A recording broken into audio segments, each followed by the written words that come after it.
시작하도록 하겠습니다. 자, 이제 간단한 내용들 먼저 좀 설명을 드리면서 자세하게 좀 짚어보도록 하면, 올해 수능에서 만점자가 5명이라고 해요. 그렇죠? 여기 계신 분들 중에서는 만점 맞으신 분들은 안 계시겠죠. 그렇죠? 사실 우리하고는 별로 관계는 없긴 한데, 그냥 올해 수능이 이 정도였다. 그러니까 올해 수능은 불수능이라고 말하기는 좀 어렵고, 쉬웠다고 말하기도 좀 그렇고, 그냥 변별력이 있는 시험이었다 이렇게 볼 수 있고, 핵심은 작년의 수능과 올해 수능은 다른 거예요. 그러니까 작년의 수능과 올해 수능은 완전히 다른 거기 때문에 사실상 우리가 작년도의 수능을 기반으로 원서도 쓰긴 하지만 완전히 다르다. 이런 점들이고, 수험생들은 재학생들이 한 3만 명 늘었는데, 원래는 뭐 입시기관에서는 재수생들도 많이 늘 거라고 예상을 했지만 재수생 수는 별로 변화가 없어요. 학생 수가 좀 늘었다는 거고, 그 다음에 지원자들은 원래 수능시험 보겠다고 지원하신 분들은 55만 명 정도 되는데, 실제 수능에 참여하신 분들은 49만 명 정도 되니까 한 10% 정도가 수능에 결실을 합니다. 보통 올해도 그랬고요. 그 다음에 이제 국어 수학의 선택 비율을 보면, 이제 국어는 뭐 이렇게 화법과 작문의 선택 비율이 늘었고, 수학 같은 경우는 확통의 선택 비율이 늘었고, 이런 건 그렇게 중요하지 않아요. 이건 다 그냥 일반적인 내용이고, 여기서부터가 좀 중요하게 보셔야 되는 부분이에요. 첫 번째는 올해 수능에서 국어 영역이 작년도보다 많이 어려워졌고, 어려워졌다는 거는 만점의 표점을 보시면 139점, 올해는 147점이니까 많이 어려워졌구나. 또 1등급과 만점의 간격이 8점 차이가 났는데, 여긴 점수가 14점이 벌어지니까 많이 어려워졌구나. 이건데 이제 꼭 알아야 되는 게, 수능을 잘 보면 상향 지원을 하게 돼 있어요. 수능 시험을 잘 봤다고 생각하면. 수능 시험을 잘 보면 상향을 하게 돼 있고, 수능 시험을 잘 봤다고 생각하는 순간 입시가 실패할 가능성이 상당히 높아요. 수능을 잘 봤다고 생각하는 기준은 뭐냐면 1등급을 맞았다. 이렇게 생각하는 거죠. 1등급은 정시에서는 아무 의미 없잖아요. 등급으로 대학을 가는 게 아니기 때문에. 근데 어려운 국어 영역에서 올해 1등급을 맞았으니까 되게 잘 봤다고 생각하지만, 세부적으로 보면 1등급을 맞은 학생의 비율이 4.67%예요. 작년도에는 4.37%, 그 전년도에는 4.07%니까 1등급을 맞은 학생의 비율이 높은 거예요. 누적 인원이. 그러니까 1등급을 맞았으니까, 국어를 잘 봤으니까 대학을 잘 갈 수 있다, 상위권 대학을 갈 수 있다는 생각을 하시면 안 된다는 얘기고, 무슨 말인지 알죠, 보니. 정시에서 중요한 건 수능을 잘 봤다고 생각하는 경우가 입시에 실패할 가능성이 높아요. 1등급을 맞은 게 2등급보다 잘 본 건 맞지만 1등급을 맞은 학생의 숫자가 많다는 거고, 2등급은 보면은 6.61%예요. 2등급 맞은 학생들이 당연히 1등급 맞은 학생들보다 유리할 수는 없는데, 2등급을 맞은 학생의 박스권의 비율은 전년도 대비 많이 줄은 거예요. 그러니까 2등급 맞았으니까 1등급 못 맞았으니까 나는 실패했다가 아니라, 2등급을 맞은 학생은 전년도 입시보다 훨씬 더 유리한 상황에 놓일 수 있는 거예요. 그리고 꼭 알아야 되는 게, 입시기관의 데이터가 모든 것을 다 포괄하고 있는 것은 아니라는 걸 꼭 알아야 돼요. 필기도구 없는 분들은 제가 필기도구도 있습니다. 말씀하세요. 입시기관의 모든 데이터가 모든 내용을 담고 있는 것이 아니다는 걸 알아야 돼요. 많은 분들은 수시에 비해서 정시가 사실은 데이터 활용도가 높기 때문에 진학사나 각종 데이터를 믿죠. 왜냐하면 우리가 데이터를 만들 수는 없으니까. 그럼 어느 데이터가 더 정확한 데이터야, 이걸 생각한단 말이에요. 하지만 입시기관의 데이터는 기본적으로 고정값에다가 전년도 입결 넣고, 그 다음에 2026학년도 변경사항 넣어놓고, 그리고 학생들이 모의 지원하는 추정치로 바뀌는 거예요. 이 추정치는 원서 쓰는 마지막 날까지 계속 바뀌어요. 계속 바뀌어요. 그렇기 때문에 입시기관의 데이터가 모든 내용을 담고 있지 않다는 사실을 꼭 알아야 되는데, 많은 분들은 뭐라고 생각하냐면, 야, 어느 기관의 입시 데이터를 바탕으로 원서를 쓰냐, 어느 기관의 데이터가 정확하냐. 정확하게 뭐가 정확해? 그냥 추정치를 얘기를 하는 건데, 70% 컷을 가지고 얘기를 하는 거잖아요.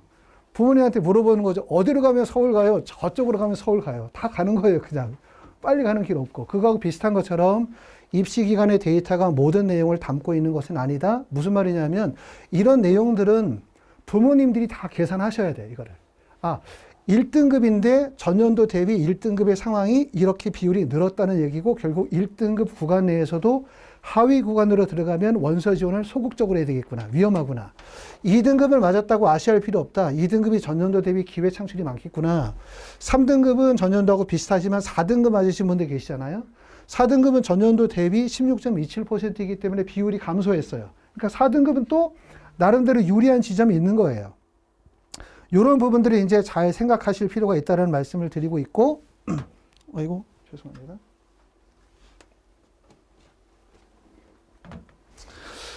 자, 그 다음에 요거는 이제 다시 연도별로 2026, 25, 24년도 연도별로 비율을 제가 한번 계산을 해봤어요. 자, 수험생은 2026년도가 49만 명, 그 다음에 2025년도가 46만 1000명, 4년도가 44만 3천 명이니까 올해가 많이 늘었죠. 요게 중요한 게 아니라 뭐 전체 수험생이 몇 명이냐는 중요하지 않아요. 그거는 중요하지 않고 내가 원서를 쓰는 지점을 생각해야 돼. 내 성적대가 1등급이라면 올해 되게 위험하구나. 1등급의 비율이 4.67%야. 최근 들어 가장 많이 늘은 거예요. 근데 우리는 이렇게 생각한단 말이에요. 야, 올해 국어가 되게 어려워졌고 이 어려운 국어에서 내가 1등급을 맞았고 1등급을 맞았으니까 올해는 국어가 결정을 한다고 하니까 상위권 대학을 갈 수 있겠다, 합격에 유리하겠다고 생각하지만 1등급을 맞은 학생의 비율이 높은 거예요. 비율이. 2등급은 전년도 대비 6.61% 크게 감소했고 4등급이 감소했다고 말씀을 드렸죠. 요걸 이제 차트로 보시게 되어지면 1등급 구간, 그 다음에 특히 2등급하고 4등급은 전년도 대비 감소했지만 특히 1등급에서 많이 증가되었다는 부분을 알 수 있고 국어 영역에서 가장 위험한 구간이 바로 뭐냐면 1등급 구간 중에 여기예요. 여기. 또 다시 한번 말씀을 드리지만 수능을 못 봤다고 생각하면은 대부분 다 안정 지원을 하면서 상향을 치려고 하는 거고 수능을 잘 봤다고 생각하시는 분들이 제일 망하는 거예요. 근데 잘 봤는지 안 봤는지 기준을 잡기가 정말 힘들어요. 핵심을 꼭 말씀을 드리면 적어요. 수능은 우리가 점수로 계산하면 본인의 위치 확인이 안 돼요. 점수로 보면. 점수를 보면 위치를 몰라요. 위치를 모르면 내가 390점을 맞았어. 그럼 이게 잘 본 거야, 못 본 거야 생각해 보면 390점을 맞으면 마치 그 위에 있는 점수대가 390점을 맞으면 마치 400점이 만점이라는 착각을 해요. 또 375점을 맞았어. 그럼 375점 맞았는데 이게 380점이 만점이야. 400점이 만점이야. 410점이 만점이야. 다시 말하면 점수를 보면은 본인의 위치 확인을 잃어버려요. 위치를 잃어버리면 어떤 문제가 생기냐면 어느 지점이 안정 지원인지 어디가 상향인지를 구분하기가 어려워져요. 내가 385점 맞았는데 입시기간 어디 가서 상담했더니 이 정도 대학 갈 수 있대. 저기서 봤더니 이만큼 간대. 도대체 어디가 맞는지도 모르겠고 내 점수가 경쟁력이 있는지 없는지도 파악하기가 어려워요. 그래서 저는 항상 컨설팅 할 때 이걸 꼭 보거든요. 이걸 일부러. 왜 중요하냐 하면 내 성적대가 어디에 위치하고 있는지에 따라서 지원의 전략이 바뀌는 거예요. 아까 얘기했던 것처럼 1등급인데 내가 1등급 하위에 있어. 그럼 이 점수에서 133점을 맞은 학생의 숫자가 3,500명이에요. 134가 3,000명이에요. 여기를 보면 전년도 국어 영역이 쉬웠다고 하지만 전년도 국어의 1등급 컷에 인원이 4,300명이지만 요 구간을 넘어가면 133점이 되면 2,000명대로 떨어져요. 그렇죠? 요 정도면 경쟁력이 생기는데 여기는 하위 구간에 지금 보시는 것처럼 2,600, 3,000명대가 밀집되어져 있기 때문에 국어를 잘 봤다고 하려면 137점 이상의 표점 구간을 넘어가야 돼요. 이 구간이. 근데 이 구간이 위험하다 이거예요. 그 부분을 말씀을 드렸고 그 다음에 국어 영역도 전년도 같은 경우는 이렇게 보시는 것처럼 구간이 139에서 131이었기 때문에 8점 차이 나지만 표준 점수당 누적 인원의 차이가 큰데 올해는 원만하지만 상위 구간으로 접근하려면 138 이상 구간을 넘어가야 상위 구간이 되는 거고 여기는 사실은 무슨 차이냐면 2등급과 별 차이가 없어요. 2등급과. 수능은 등급으로 대학을 가는 게 아니잖아요. 그렇죠? 내가 1등급을 맞았다가 중요한 게 아니고 1등급 내에서 어디에 위치하느냐가 중요한 거고 2등급을 맞아도 1등급 같은 2등급이 있는 거예요. 그렇죠? 그렇기 때문에 내 구간이 몇 점대에 있는지를 잘 봐야 돼. 만약에 내 성적이 학생들이 많이 밀집되어져 있는 구조에 이렇게 134점에 있다. 전년 기준으로. 그럼 이 동일 점수대의 아이들이 많은 거예요. 그럼 동일 점수대의 아이들이 많으면 이 학생들이 원서를 쓰는 지점이 비슷해져요. 국어, 수학, 그 다음에 영어 탐구잖아요. 4개 영역 중에서 최소한 2개 영역에서 내가 점수의 경쟁력이 있다면, 그 얘기 무슨 말이냐면 몇 점이냐가 중요한 게 아니라 내가 속해져 있는 표준 점수의 누적 인원이 과밀되어져 있는 것이 아니라면 그 지점은 반드시 안정 지원이 가능해요. 그러니까 안정 지원 가능하면 상향이 가능하겠죠. 무조건. 상향이. 그래서 본인의 점수대에서 이걸 꼭 반드시 보셔야 되고, 자, 국어는 이제 지금 보시는 것처럼 1등급의 학생들이 누적되어져 있다라는 점, 2등급은 보면 것처럼 전년도보다 훨씬 더 유리해진 거죠. 2등급은 6.61%밖에 안 되기 때문에, 그쵸? 2등급도 2등급 끝쪽, 다시 말하면 128점 이하로 가면 2등급이지만 129점 이상으로 넘어가면 1등급과 격차가 많이 안 벌어져요. 국어가 올해 되게 어렵다, 뭐 국어가 되게 중요하다, 이렇게 얘기하지만 사실은 입시에서 제일 중요한 건 무조건 수학이에요. 수학이고, 국어는 만약에 1등급과 2등급이라면 요 점수대로 가면 1등급과 격차가 별로 안 벌어지기 때문에 사실 국어 2등급 초반 맞아도 1등급과 큰 차이 없다, 이렇게 얘기할 수 있고요. 요거는 이제 2등급권에서의 점수 차이인데, 전년도에 비해서 국어가 좀 쉽다고 얘기하는 이유는 뭐냐면 누적 인원의 차이가 원만하죠. 근데 2등급에서 전년도에는 누적 인원의 차이가 크게 발생됐기 때문에, 하지만 올해는 그렇게 원만하게 보여지고요. 그 다음에 요거 3등급권 보여드리고 있는 거고, 2등급과 3등급은 전년도가 이렇게 12.39%인데 올해가 12.55%니까 전년도하고 비슷한 상황이다, 이런 얘기입니다. 수학을 좀 보여드릴게요. 수학은 올해는 지금 보시는 것처럼 만점이 139점이고 전년도가 140점이니까 전년도보다 1점 낮아졌는데, 핵심적인 내용은 뭐냐면 이게 중요한 게 아니라 1등급과 만점의 비율이 4.62%예요. 전년도에는 4.11. 그 전년도가 4.20이니까 1등급의 학생들이 과밀되어져 있는 거예요. 그렇죠? 다시 한번 말씀을 드리면 수능을 잘 보면 상향 지원을 하게 돼 있어요. 수능을 잘 봤다고 생각하는 기준이 많은 분들은 1등급이 몇 개냐. 내가 수학 1등급 맞고 국어 1등급 맞았으면 마치 1등급만으로 막 서울대, 연세대, 고려대 가고 의학계열대 다 갈 수 있다는 착각을 해요. 하지만 그게 아니라는 점을 좀 얘기를 해야 되는 거고, 2등급 비율에 많이 몰려있죠. 8.66%. 특히 수학은 2등급 맞은 학생들이 갈 데가 별로 없는 거예요. 지점적으로. 이걸 이렇게 보여드리면 2026년도에서 1등급의 비율이 전년도 대비 매우 높고 2등급도 비율적으로 매우 높아요. 3등급으로 가면은 전년도 대비 가능성이 높죠. 그러니까 수학 3등급 맞은 학생들은 전년도보다 유리해진 거고 1등급과 2등급은 불리해진 거죠. 이 얘기가 마치 뭐 수학 3등급이 수학 2등급보다 유리하다는 뜻은 아니에요. 당연히 고득점을 맞아야 되는데 이렇게 2등급이나 1등급이 위험하다는 얘기고, 이 얘기를 다시 꼭 얘기하면 수능 시험을 잘 보면 그 잘 봤다는 개념이 만점 개념이 아니라 1등급도 잘 본 거고 2등급도 잘 본 거예요. 이렇게 점수가 높아지면 높아질수록 상향 의지가 되게 강해져요. 상향 의지가 강해지지만 동일 점수대들이 상당히 많다는 얘기예요. 그렇기 때문에 또 다른 입시에 대한 전략이 반드시 필요하다는 점. 보시는 것처럼 이제 2등급권이 꽤 많이 늘었죠. 비율적으로. 1등급도 늘었지만. 자, 수학의 만점사에서 특히 몰려있는 지점을 보시는 것처럼 128점, 130점대에 9,000명이 몰려있어요. 여기에. 130점. 그 다음에 128점에 3,967명이니까 수학 130점의 표점을 맞았으면 이걸 수학을 잘 봤다고 생각하시면 안 돼요. 이건 좀 못 봤다고 생각해야 되고, 이 지점에 원서를 쓸 때는 안정 지원을 택하면서 상향 지원에 대한 전략을 따로 짜야 돼요.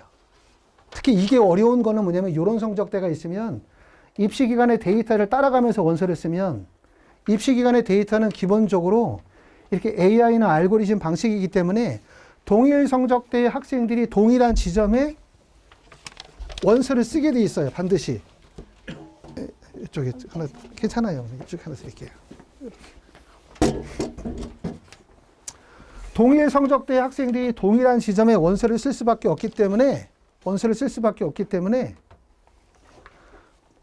그렇기 때문에 동일 지점으로 몰릴 가능성이 상당히 높거든요. 그렇다 해서 뭐 이렇게 수학 점수 130점의 표준 점수가 나쁜 점수다, 130점 맞는 것보다 120점이 맞는 게 낫다, 이런 뜻이 아니라 130점을 맞았지만 동일 점수대가 너무나 많기 때문에 입시 기간에 예측하는 것처럼 동일 점수대의 계산 방식으로 원서를 쓰면 학생들이 과밀되어져 있는 구간에 포함이 될 가능성이 상당히 높고, 수능 시험을 잘 봤다는 생각을 하면 대학이 높아지고 그 다음에 상향 지원의 의지가 커지기 때문에 실패할 가능성이 상당히 높다.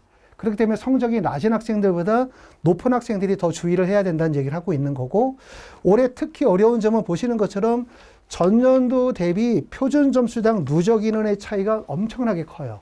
그렇죠? 이렇게 어떤 구간은 34명, 어떤 구간은 213명, 어떤 기간은 633명이지만 어떤 구간은 보시는 것처럼 9,000명이 몰려 있어요. 5,000명이 몰려 있고 1,800명이 몰려 있기 때문에 구간적으로 많은 학생들이 밀집되어져 있는 것을 보실 수가 있어요. 자, 2등급권은 전년도 대비 또 많이 몰렸죠. 지금 2등급이 어려운 점은 뭐냐면 구간 폭이 좁아요.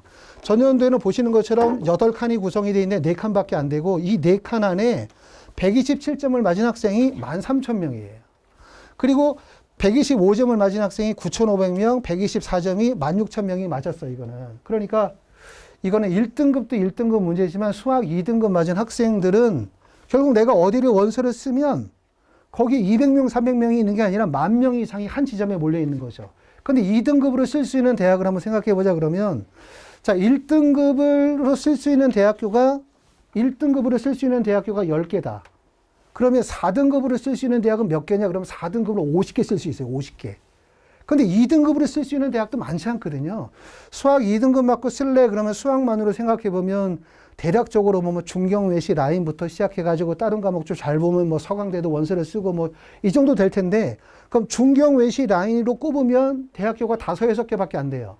근데 그 동일 점수대가 지금 보시는 것처럼 16,000명이 모여 있는 상황이기 때문에 수학 같은 경우는 특히 주의를 많이 하셔야 된다. 이런 얘기를 하는 겁니다.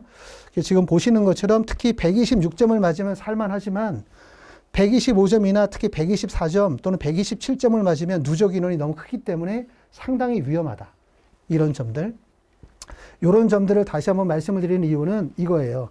우리가 정시 원서를 쓸 때 점수로 계산을 하고 입시 기간의 데이터를 따라가면서 공부하다 보면 뭘 모르냐면 내 성적의 경쟁력을 몰라요. 그냥 숫자만 보이죠. 내 성적의 경쟁력을 알기 위해서는 표준 점수당 누적 인원이 실제 얼마나 인원이 누적이 되어져 있고 그게 전년도 대비 어떤 누적 인원의 결과를 보이는지를 알아야 돼요. 그리고 입시 기간의 데이터는 2026년도, 2025년도, 2024년도 구간별 누적 인원에 대한 집계를 데이터로 반영할 수 없어요. 이건 자기가 계산해야 돼, 자기가. 그러니까 이 지점이 맞았다는 얘기는 작년보다 매우 불리한 상황이 될 수밖에 없다는 걸 알아야 되고, 그럼 불리함을 어떻게 해야 되냐? 1차적으로 안정지원을 먼저 찾아야 돼요. 안정지원. 그러면서 상향에 대한 계획을 세우는 게 좋겠다. 이렇게 말씀을 드리고요.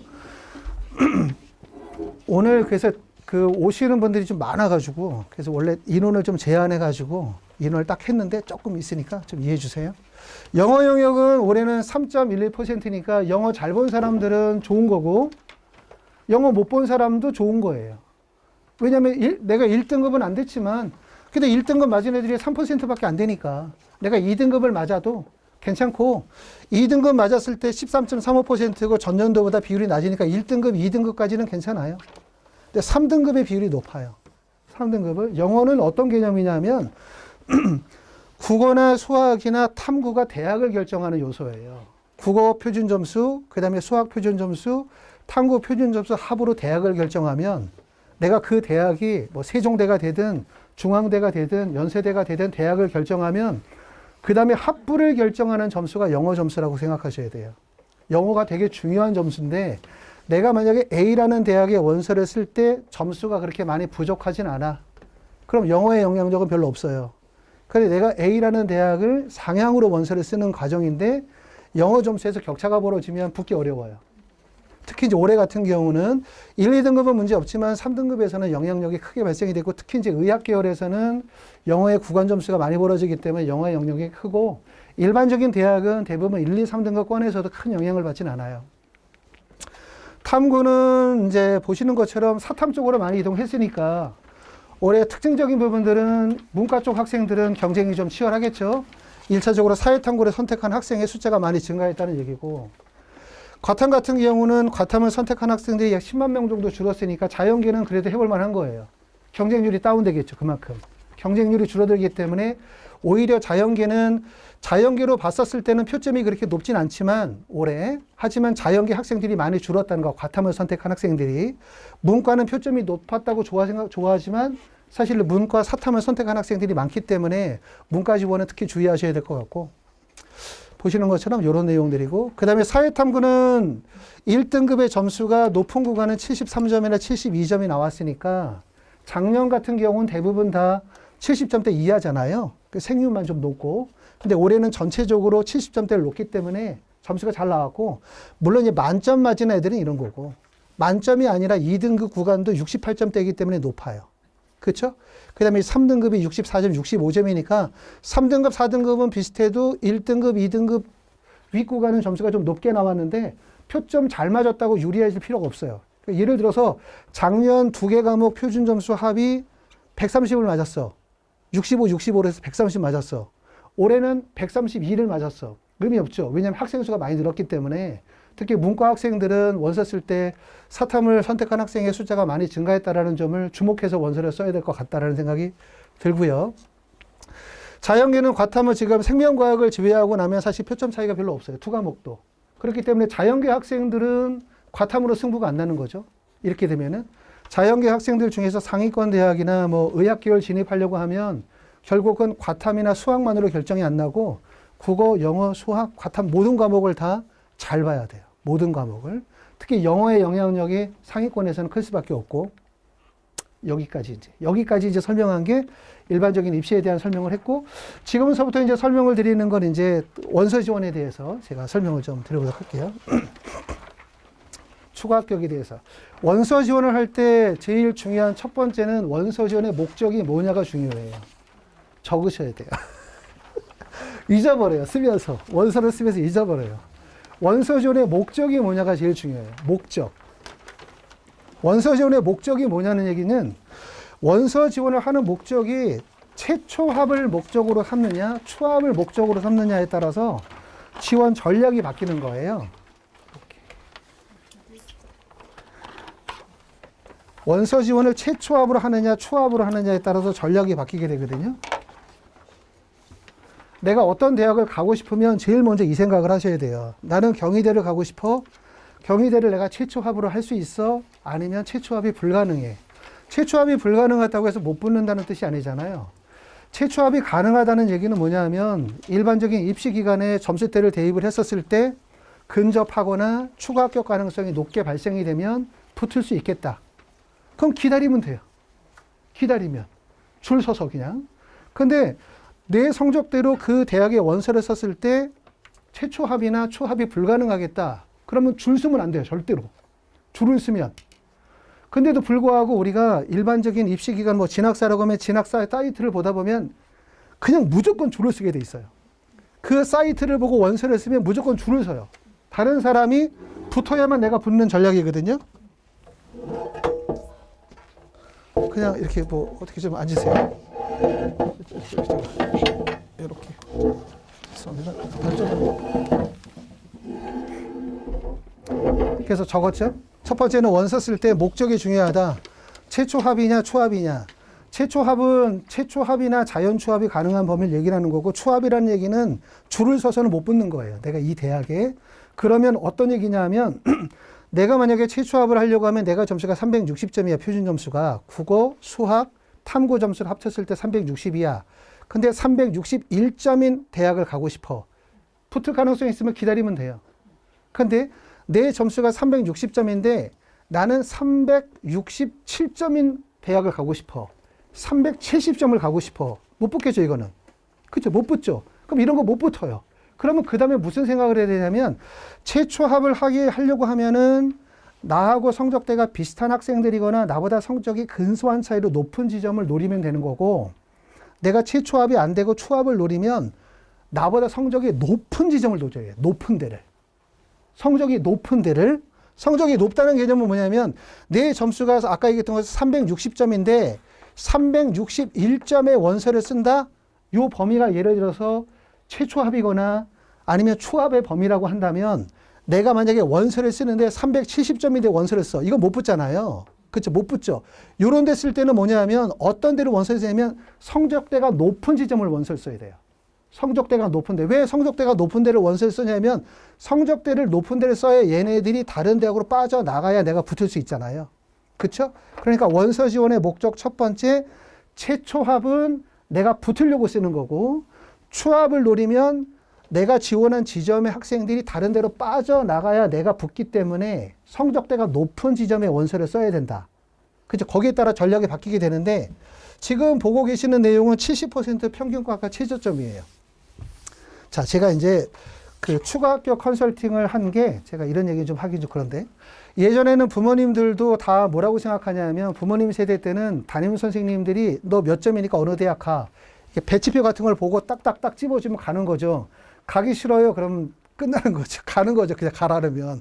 요즘에는 다 뭐고 쓰냐면 그냥 진학사 같은 사이트를 보고 그냥 쓴단 말이에요. 예전이나 지금이나 달라지지 않은 건 수치로 나와 있는 내용을 보고 그대로 믿고 원서를 쓰고 있는 거예요. 근데 우리가 한참 지나서 생각해 보면 그게 아니었던 것 같아. 성적이 좀 낮았던 것도 같아. 이런 생각이거든요. 제가 이제 추가 합격 컨설팅을 진행한 지가 한 10년? 이 정도 된 것 같아요. 예전에 컨설팅은 추가 합격이라는 용어를 사용하지 않았고, 예전엔 다 배치표 입시기관의 데이터가 맞는다, 그걸 가지고 원서를 써야 된다고 다 얘기했어요. 그리고 다른 입시기관도 추가 합격이라는 용어를 사용하지 않았어요. 아예. 그런데 제가 이제 추가 합격 용어라는 거를 적극적으로 사용했는데, 물론 저 말고 누가 뜬 사람도 있겠지만, 제가 추가 합격에 대해서 처음에 눈을 뜨기 시작한 게 뭐였냐면, 저희 아들이 여기서 근처에서 고등학교 졸업했는데, 뭐 나름대로 열심히 했어요. 휘문고등학교에서 시험을 봤는데, 시험을 보고 나오면서 바로 재수한다고 하더라고요. 바로 재수하다 이러더라고요. 그래서 뭐 그래, 알았다, 어쩔 수 없지, 재수해. 일단 성적은 나한테 알려주면 내가 한번 어떻게 써볼게 했더니, 자기가 다니는 영어학원 선생님한테 부탁하다고 하더라고요. 그때 제가 컨설팅 하고 있었는데. 알겠어. 아니, 내가 나름 좀 잘할 텐데 왜 그러지? 영어 선생님한테 부탁을 한다는 거예요. 그래서 그게 자존심이 상한 건 아니고, 성적이 너무 좀 안 좋으니까 이걸 어떻게 좀 붙일 수 있는 방법이 있지 않을까? 어떤 방법이 있지 않을까라는 생각을 했어요. 그래서 잘 연구를 해가지고 이제 가군에는 서강대학교를 원서를 썼는데, 서강대를 썼더니 그냥 떨어지더라고요. 뭐 저는 좀 이렇게 예비라도 좀 받을 줄 알았어요. 점수가 너무 많으니까. 다군에서는 건국대학교를 썼어요. 건국대학교도 썼지만 거기도 어차피 떨어지고. 그리고 이제 나군에는 연세대를 썼어요. 연세대를 4차에 붙었어요. 예. 4차에 붙어가지고, 뭐 그때 뭐 아주 되게 즐거웠죠. 막 절 1000번 한다고 했는데 1000번까지 못 받고 한 20번 절하고, 뭐 평생 잘한다고 하더니 오래 가진 않았고. 근데 그게 이제 제가 어떻게 보면 제가 아들한테 그렇게 얘기했거든요. 내가 너한테 선물을 하나 해준다. 저는 그렇게 생각해요. 공부는 학생들이 한 거고, 부모님들이 이제 뭔가 선물을 해야 되는 시기다. 근데 애들은 입시를 잘 몰라요. 그러니까 대부분 다 그냥 뭐 진학사 보고 숫자 보고 그대로 하거든요. 근데 입시가 그렇지 않다는 걸 좀 알아야 되기 때문에, 그래서 그때 어떻게 하면 대학을 갈 수 있지 않을까라는 생각을 막 고민하다가, 이게 추가 합격이 되지 않을까 하다가 보니까 이제 이렇게 세월이 흐르면서 나름대로 이제 이런 원리로 진행이 되는 거구나, 그런 내용을 설명을 드리고 있는데, 처음에 제가 생각했었던 건 이거예요. 뭐냐면 예를 들어서 화공생명하고 건축학과가 있으면 어느가 더 높은 과지? 그럼 우리는 다 뭐라고 하냐면 화공생명이 건축학과보다 높은 과야라고 생각하는 거예요. 이거는 그냥 고정값이고, 두 번째는 이건 70% 평균값이에요. 하지만 여러분들이 보는 모든 숫자는 평균값이에요. 우리는 최저값을 몰라요. 최저값이 몇 점인지, 그리고 전년도에 어느 대학교 학과가 최저점이 몇 점이라는 거 알아봤자 아무 의미도 없어요. 어떤 분들은 뭐 작년도에 어느 대학의 어떤 과가 최저점이 몇 점이더라, 이거 필요 없어요. 왜 필요 없냐면 그게 계속 바뀌기 때문에. 바뀌기 때문에 어느 대학의 전년도 입결을 아는 게 중요한 게 아니라 원리를 이해해야 돼요. 원리를. 자, 그럼 왜 이렇게 건축학과가 화공보다 최저점에서는 이렇게 더 낮은 점수가 떨어질 수 있을까? 그렇죠? 이 이유는 바로 뭐냐 하면, 이게 또 다른 대학이에요. 다른 대학도 보시는 것처럼 평균 최저점을 보면, 여기도 화공생명이 평균 점수가 502.5점이고 최저 점수가 494점인데, 건축학과는 495점이지만 그 다음에 최저 점수는 498점이죠. 여기가 점수가 더 어떻게 높죠. 근데 또 하나 특징은, 하위 학과는 점수 변동 가능성이 별로 없어요. 하위 학과는 평균과 최저점의 점수 간격이 없는데, 상위 학과 같은 경우는 점수의 하락폭이 큰 거예요, 이렇게. 그래서 이제 우리는 뭐라고 얘기하냐면, 어디가 빵꾸가 났다. 빵꾸가 났다는 뜻은 무슨 말이냐면, 미달이 났다는 뜻이 아니라 점수의 하락폭이 크게 발생이 됐다는 뜻이에요. 어디가 점수가 많이 떨어졌다는 얘기인데 그거는 왜 그러냐면 이 모집 단위 구조를 이해하면 돼요. 우리는 무슨 생각을 하냐 하면 이렇게 생각하면 돼요. 이게 만약에 대학이 내가 가고 싶은 대학교가 경희대학교야. 그럼 경희대학교가 마치 하나인 거로 착각하시면 안 돼요. 경희대학교는 그냥 하나야. 경희대학교 제일 높은 과부터 낮은 학과까지가 그냥 경희대학교야 이렇게 생각하시면 안 되고 경희대학교 모든 대학은 이렇게 세 개로 나눠져 있는 거예요. 지점이. 세 지점으로. 요 아래 지점은 붙으려고 들어오는 지점인 거고요. 위 지점은 붙으면서 또 빠져나가는 지점인 거고 여기에 원서 쓰는데 일로 빠져나가는 거예요. 내 점수대가 만약에 370점이다. 어떤 애들이 점수가 375점이다. 얘하고 만날 일은 없어요. 경쟁 자체도 안 되고. 왜냐하면 이 370점이 하위 구간에 들어가는 점수라면 375점은 중간 구간에 붙을 수 있는 지점이고 얘네는 빠져나가는 지점이에요. 나의 경쟁자가 아니에요. 얘네들은 다. 지점이. 그래서 이걸 모집 단위 구조 설명할 때 이 하위 구조가 인 구조, 상향 유입 구조, 여기는 트랜스퍼에서 좌우 군이동이 발생되고 여기는 상향 이탈 구간이라고 말씀드렸죠. 그죠? 문과는 어디로 애들이 몰린다 그랬죠? 문과는 무조건 다 하위 구간으로 몰리는 거예요. 문과는 대학 중심으로 이동하기 때문에 이 지점으로 몰리는 거고 여기가 제일 위험한데 입시기관의 데이터는 70% 평균값을 기준으로 삼기 때문에 정상적인 구조에서는 다 붙어요. 그러니까 진학사 보고 붙었어요. 어디 보고 붙었어요. 의미 없어요. 원래 점수를 낮춰놨기 때문에 다 붙는 거예요. 그냥 다. 정상적으로. 그런데 떨어질 수 있는 지점은 어디가 떨어지는 거냐면 학생들이 몰리는 지점. 여기가 몰려요. 그런데 우리가 원서를 쓰면은 내 성적은 반드시 가나다 중에 여기에만 몰려 있는 게 아니라 어떤 대학은 여기, 어떤 대학은 여기, 어떤 대학은 여기에 몰리는 거예요. 만약에 내 성적이 건국대학교 여기 쓸 수 있어? 그러면 그 윗지점으로 쓰겠죠. 건국대에서 윗지점을 써서 경희대 쓰면 경희대 밑으로 들어가겠죠. 당연히. 그렇죠? 내 성적대가 중앙대학교 원서 쓸 수?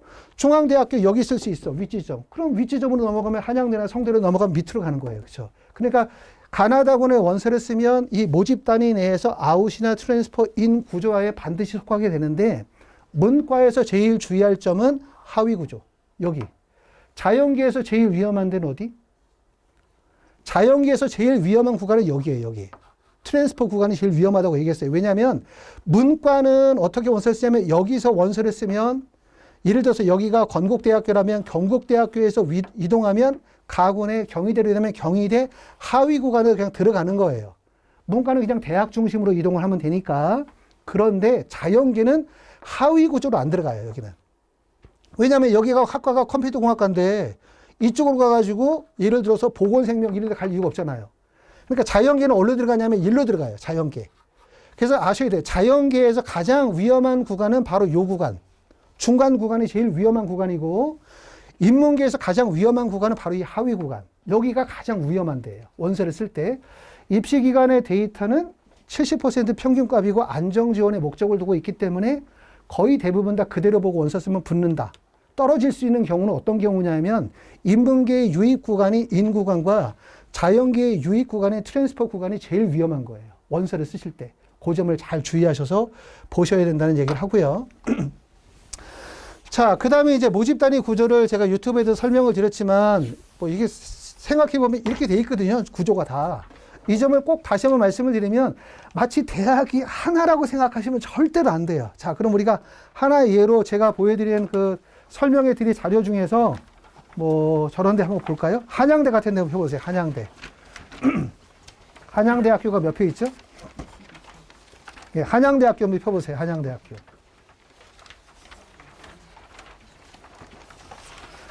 한양대학교를 피실 때 볼 때 뭘 보냐면 한양대학교 그냥 한번 연습 삼아 한번 보자 이거예요. 한양대학교 가군에서 보시면 학과들이 쭉 있잖아요. 몇 번까지 있어요? 그렇죠. 한양대학교 제일 위에 있는 가군을 보시게 되면 그걸 마치 한양대를 한 대학이라고 생각하면 절대로 안 된다. 말씀드리는 거예요. 한양대학교 걸 보실 때 한양대가 세 개로 쪼개져 있는 거예요. 그게. 한양대학교 아시겠죠? 잠깐만요. 제가 볼게요. 쪼개져 있다 뭐냐면 한양대학교 제일 위에 있는 과가 한양대학교의 경제금융학과가 있잖아요. 물론 이제 한양대학교 경제금융 같은 경우는 수능 영역별 반영 비율에서 수학 반영 비율이 높아지긴 하지만 이 지금 한양대학교가 과가 지금 보면 17개 정도 과가 있잖아요. 이거를 한양대 하나라고 생각하시면 절대로 안 되고 이게 3개로 쪼개져 있는 거예요. 3개로. 한양대학교 상위 구간, 한양대학교 중간 구간, 한양대학교 하위 구간이 있는 거예요. 자, 그러면 한양대학교에서 하위 구간의 유입 구간은 어디냐? 또 한양대 가군에서 나군의 한양대나 성대로 이동할 수 있는 구간이 어디냐? 또 한양대학교 가군의 원서를 쓰면서 나군의 상향을 치는 구간이 어디냐? 그거를 생각하셔야 된다는 얘기예요. 말씀은 그렇죠? 그래서 지금 보실 때 이렇게 모집 다니는 모든 대학은 하나, 건국대학교 통 이렇게 시작하면 되고 통이 아니라 건국대학교도 3개로 쪼개져 있는 거고 동국대학교도 마찬가지 3개로 쪼개져 있기 때문에 어디가 과연 내가 지원하는 대학에서 어디가 인구조고 좌우 군이동이 가능한 트랜스포 구간이고 상향 이탈이 가능한 구조인지를 체크하셔야 돼요.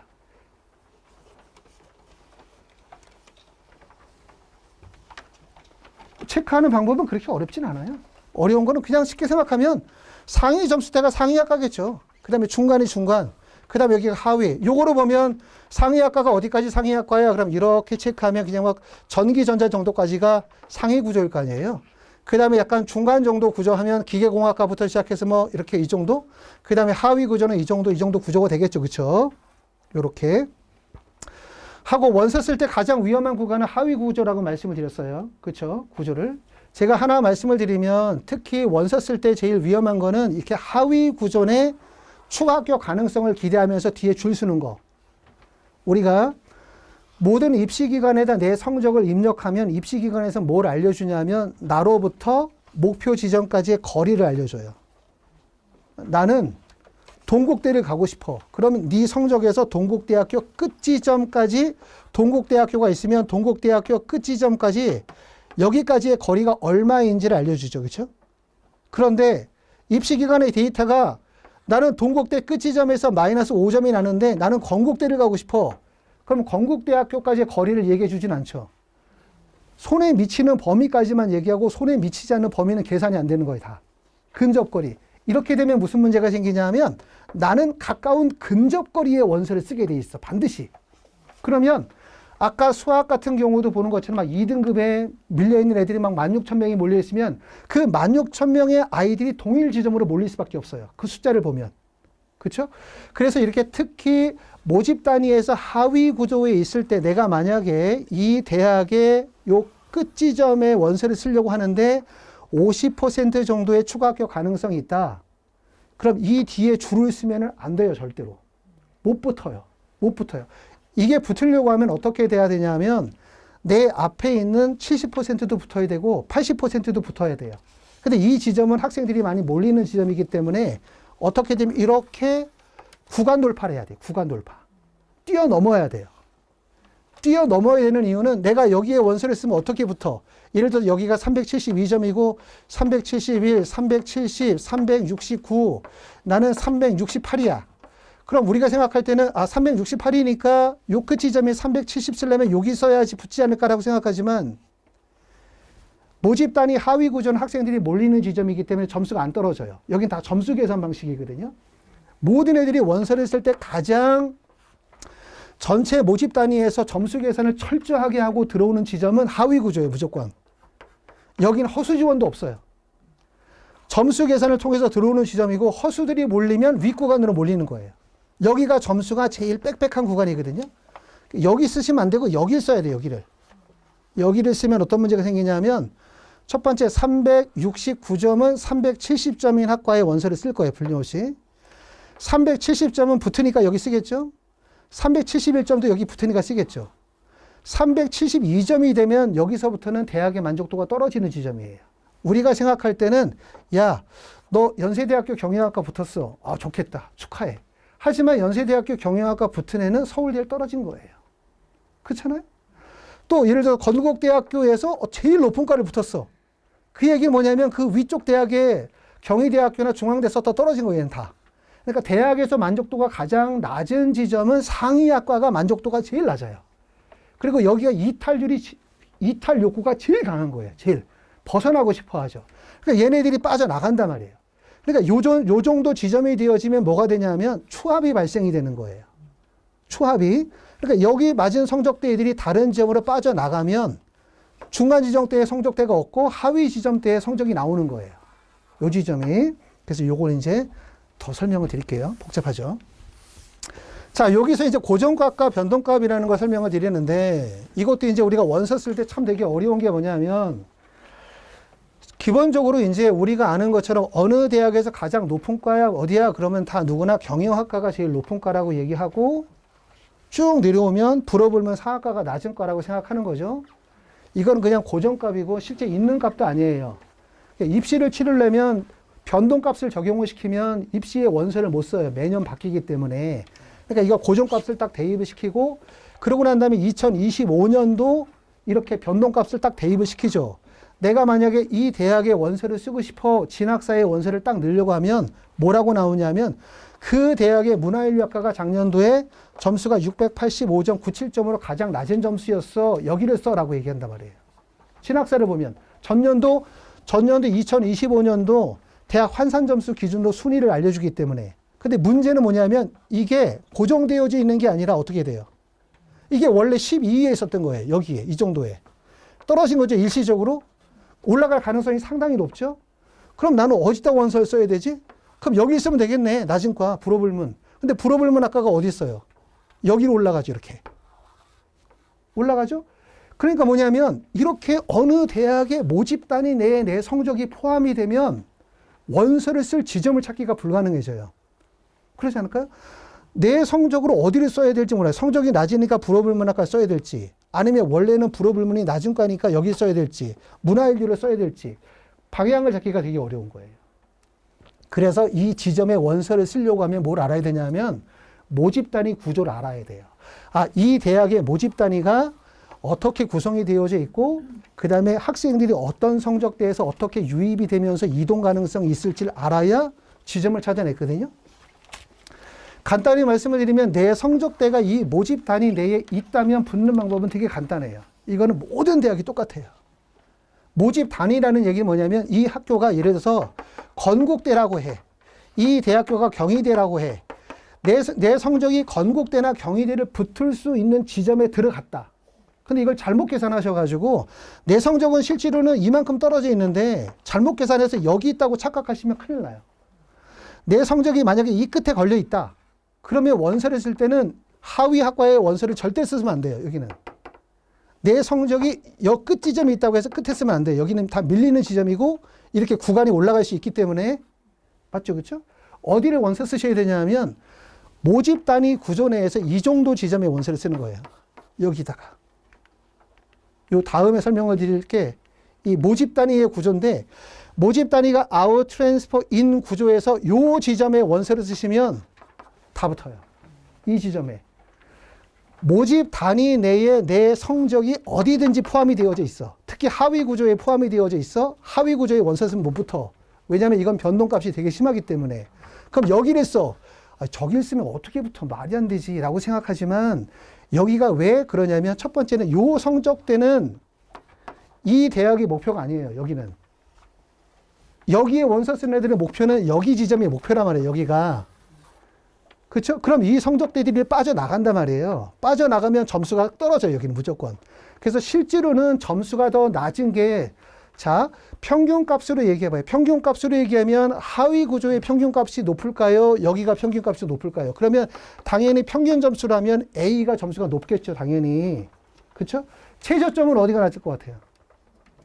최저점은 A가 낮은 거예요. 평균점은 이게 높지만 최저점은 이게 더 낮은 거예요. 구간이. 그래서 특히 아까 말씀을 드렸었던 것처럼 하나 건너뛰어서 설명을 드렸는데 내 성적이 만약에 모집 단위 내에 포함이 되어져 있다.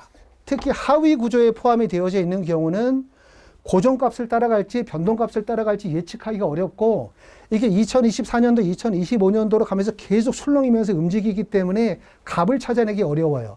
변하지 않는 거는 최저점을 보고 치면 바로 이 중간 정도 지점. 이 대학에서 만약에 내가 쓴다면 어디를 쓰면 제일 좋냐 하면 첫 번째는 허수들이 원서를 쓰는 지점을 찾으면 돼요. 허수들을. 원서를 쓸 때 꼭 알아야 되는 거 적어봐요. 뭘 알아야 되냐면 원서를 쓸 때 꼭 이거 알아야 돼요. 나보다 성적이 낮은 학생들이 어디 있을까를 생각하셔야 돼요. 나보다 성적이 낮은 학생들이 어디 있을까? 야, 나보다 성적이 낮은 학생들은 없을 것 같아. 나는 점수가 너무 낮아서 라고 생각하지만 정시 지원은 사실은 많은 분들이 데이터를 보고 원서를 쓰는 것처럼 보이지만 그냥 그렇게 보일 뿐이지 다 상향이에요. 그냥 중구난방 막 뒤죽박죽이지 누가 너는 375점을 맞았으니까 딱딱딱딱 여기 써야 돼 여기 쓰는 사람 아무도 없어요. 특히 의학계열 밑지점은 그냥 중구난방이에요. 난리. 그렇기 때문에 내가 370점을 맞이고 390점인 대학에다 원서를 써도 예비번호를 받아요. 붙지 못하는 예비번호를 받는 경우들이 많아요. 그만큼 원서 지원은 뒤죽박죽인데 꼭 알아야 되는 것은 내가 원서를 쓸 때 나보다 성적이 낮은 학생들이 어디에 있을지를 꼭 찾아야 된다. 그러면 예를 들어서 경쟁률을 생각을 해보면 응용통계학과 정치외교학과라고 해요. 정치외교학과의 경쟁률이 3.48이야. 그 다음에 비슷한 학과가 영어영문학과가 3.85예요. 이렇게 두 개가 있죠, 과가. 그럼 경쟁률이 약간 비슷하잖아요. 그렇죠. 근데 이 두 개의 학과는 완전히 상황이 다른 거죠. 왜냐하면 이 영어영문학과는 모든 대학에서 마찬가지로 하위 구조에 있는 거예요. 약간 중간이나 하위 구조. 그럼 여기는 어떤 구조냐면 점수 계산으로 들어오는 구조예요. 점수가 절대로 떨어지지 않아요. 여기는 다 아래에서 유입되어지는 구간이고 점수 계산으로 들어오는 지점이고 이동 가능성이 별로 없지만 요 지점에 되어지면 학생들이 이 지점에서 이렇게 원서를 못 쓰죠. 이 지점은 빠져나가는 지점이거든요. 이동 지점. 그러니까 실제로는 정치 외교 학과의 허수들이 몰리는 거예요. 똑같은 경쟁률이 3.48, 3.85의 3점대의 경쟁률이지만 영어 영문학과는 실제 동일 점수대 애들이 과밀되는 구간이라고 해야 되고 그 다음에 정치 외교 학과는 고득점자들이 있으면서 허수 지원들이 몰리는 지점이기 때문에 결국 이 고득점자들은 다른 대학을 또 목표로 삼고 있는 거잖아요. 그렇죠. 그렇기 때문에 그 점수가 하락할 가능성이 되게 높은 거예요. 이 지점이. 그래서 일반적으로 이런 대학 같은 경우는 점수가 많이 꺼지는 구조가 어디 있냐면 다 이런데, 뭐 경영, 그 다음에 심리, 언어 홍보, 응용통계, 정치, 행정, 사회 이런 데가 다 점수가 깨지는 지점이에요. 그런데 꼭 알아야 되는 게 이 대학을 예를 들면 이 대학의 점수에서 내가 이만큼 떨어졌잖아요. 여기가 395.05점인데 내가 예를 들어서 뭐 90점을 맞았어. 못 붙어요. 이러면 못 붙어요. 왜냐하면 이 구간 사이에 많은 학생들이 점수대가 상향으로 몰리는 구조예요. 여기는. 몰리는 구조고 제가 말씀드리는 얘기는 내 점수대가 395점이 이 대학의 끝점수야. 근데 내가 395점을 맞았어. 396점을 맞잖아요. 붙어요. 여기를 치면 오히려 여기를 치면 못 붙어. 아랫지점은. 그러니까 모집단위 내에 내 성적이 들어가면 붙을 수 있어요. 이 지점에. 왜냐하면 여기는 특히 뭐가 몰리냐면 허수들이 많이 몰린다. 허수들이. 그러니까 핵심은 나와 비슷한 성적대에 있는 학생들이 있는 지점에 갈 것인가. 그럼 그거는 채초합이나 자연추합을 목적으로 삼는 거고 그 다음에 내가 강제추합이나 스나이핑을 노리면 뭘 노려야 되냐면 구간폭을 넓히려면 나보다 성적대가 높은 학생들이 몰려있는 지점 그리고 허수들이 많이 몰려있는 지점. 허수들이 많이 몰려있는 거. 요 지점에 몰려있는 3.48이라는 경쟁률에 허수들이 몰려있다면 그 허수들은 이 대학의 범위를 다 벗어난 애들이에요. 다 벗어난 애들. 여기가 만약에 390점이라면 이런 학과에 몇 점짜리들이 몰리냐면 370, 360, 350점대 애들이 상향을 쳐요. 여기다가 다. 그러니까 이게 3.48 중에 최소한 34명 중에 10명 가까이는 허수 지원이 몰려온 거죠. 그렇죠? 그리고 충원율이 발생이 되니까 점수가 된다. 뭐 이런 얘기죠. 그래서 이제 원서 지원에서 가장 어려운 부분들은 이 변동값과 고정값에 대한 변동을 적용시키는 부분이고 그리고 그렇기 때문에 가장 우리가 원서 쓸 때 변동이 별로 없는 구간이 바로 요 정도 구간. 이 구간이 구간 변동이 별로 없는 지점이다. 이런 말씀이고요. 자, 그 다음에 이제 또 하나 말씀드리면 원서 쓸 때 꼭 요런 말을 좀 알아야 될 것 같아요. 우리는 뭐라고 생각하냐면 어느 대학교에 건축학과를 가려고 하면 390 이러면 390점을 맞아야 된다고 생각을 하는 거죠. 물론 이게 390점이 아니라 뭐 350이라고 해요. 350점 맞으신 분들도 계시면 350점이라고 하면 마치 정시를 점수를 맞아야 대학을 가는 거로 착각을 하는 거예요. 점수로 대학을 가는 게 아닌데. 그리고 이 대학의 점수가 350점이라는 게 계속 정해진 게 아니라 어떤 때는 340으로도 가고요. 어떤 때는 360으로도 못 가기도 하고 그래요. 계속 바뀌는 거예요. 그러니까 우리는 점수가 중요한 게 아니라 뭐가 중요하냐면 이 학과에서 모집 인원이 만약에 20명이다. 20명이다. 그럼 우리는 뭐 하면 되냐면 20등만 하면 돼. 20등. 20등 하면 되는 거잖아요. 20등. 이게 별거 아닌 것 같아도 생각을 바꿔야 돼요. 점수가 안 되니까 못 붙어. 이 생각하면 안 되고 순위 안으로 들어가면 돼. 어떻게 순위로 들어가지? 저 20명 안으로 어떻게 하면 들어갈 수 있지? 들어가는 방법은 나보다 성적대 높은 애들이 원서를 안 쓰거나 나보다 성적대 높은 애들이 원서를 썼는데 더 좋은 데로 가거나 그럼 얘들이 이동을 해야 되잖아요. 이동을 하려면 어떻게 해야 이동을 할 수 있지? 생각해봐. 그럼 첫 번째, 대학의 순위가 명확해야 돼요. 가에서 나로 이동을 하려면 대학의 순위가 명확해야 이동할 수가 있거든요. 예를 들면 외대에서 시립대로 이동해. 애매하죠? 대학 기준이 비슷하니까. 근데 만약에 성균관대 연세대야. 명확하죠? 이동 가능성이 되게 높단 말이에요. 대학의 선호도가 명확해야 되고 두 번째는 대학의 선호도 격차가 별로 크지 않으면 학과의 선호도가 분명하게 갈려야 돼요. 자연에서 공학으로 넘어가거나 인문에서 사회과학이나 경영으로 넘어가거나 이동 가능한 지점에 있어야 되고 그 다음에 또 하나는 중요한 점은 그 대학 간의 수능 영역별 반영 비율이 일치해야 돼요. 그래야 A대학에서 높은 점수를 부여받는 사람이 B대학에서도 높은 점수를 인정을 받기 때문에 합격 가능성이 높겠죠. 그 다음에 이제 세 번째 또 중요한 점은 뭐냐 하면 2026년도의 변동사항을 반드시 체크하셔야 돼요. 이렇게 하면 꼭 이렇게 뭐 이걸 다 어떻게 해. 이걸 다 어떻게 해. 이렇게 하지만 중요한 게 뭐냐 하면 입시 기간의 데이터는 모든 내용을 담고 있는 것이 아니다. 그렇기 때문에 결국 내가 이걸 알고 입시 데이터를 잘 분석하고 이해해야만 답을 찾을 수가 있어요. 그리고 앞에서도 말씀을 드렸었던 것처럼 우리 아이에게 내가 선물을 준다 라는 마음으로 준비를 하세요. 선물을 준다. 내가 엄마가 너에게 선물을 꼭 해줄게. 너는 이번에 열심히 공부했지만 사실은 동독여대 정도밖에 못 가. 내가 열심히 해가지고 너를 동국대, 건국대 갈 수 있는 방법을 한번 찾아보자. 어차피 원서 지원은 가나다야. 하나 안정적으로 하면 두 개 상향 가는 거야. 지점을 찾으면 되거든요. 그런 마음으로 이렇게 자꾸 제가 말씀드리는 거를 가지고 분석하다 보면 이동 용로가 보여요. 어떻게 학생들이 이동하면서 점수의 균열이 발생이 될 수 있겠구나 라는 걸 생각할 수 있어요. 그래서 이제 변동사항 중에서 올해 입시의 변동사항 중에서 꼭 중요한 점은 뭐냐면 첫 번째는 수능 영역별 반영 비율의 변경이 발생이 되어진 대학들이 있죠. 수능 영역별 반영 비율이 변경되어진 거. 두 번째는 가나다 군이동이 발생이 된 대학들이 있어요. 가나다 군이동. 가군에 선발하던 학과가 나로 이동을 하는 거죠. 가군에 선발하던 학과가 나로 이동하는 거. 그럼 뭐 가군에 선발하던 학과가 나로 이동하니까 뭐 별 차이가 있겠어라고 생각하지만 이게 입시는 이렇게 되는 거잖아요. 가군, 나군, 다군 있으면 하나의 대학이 있으면 이 하나의 대학만 움직이는 게 아니라 이 대학에서 다른 대학으로 빠지고 또 아래 대학에서 이 대로 유입이 되어지고 그리고 이게 다시 가에서 나로 군이동이 발생이 되어지면 전년도의 입시의 경쟁률과 전년도의 입결과 올해 입결이 다른 거예요. 완전히 상황이. 그렇죠? 그런 지점을 잘 노리셔야 돼요. 특히 이렇게 변동이 발생이 된 거, 군이동이 발생이 되어지거나 수능 영역별 반영 비율이 변경이 생긴 부분들을 잘 노려야 되는데 그걸 왜 잘 노려야 되냐 하면 입시 데이터에서는 그렇게 안 나와요. 전년도 2024년, 2025년도 데이터 값을 그냥 그대로 놓은 상태에서 추정치를 말하는 거기 때문에 결과값을 알 수가 없잖아요. 그런 지점을 잘 노리셔야 된다는 얘기를 하고 있습니다. 자, 그래서 이제 입시는 점수 경쟁이 아니다, 순위 경쟁이다. 요걸 좀 말씀을 드리고.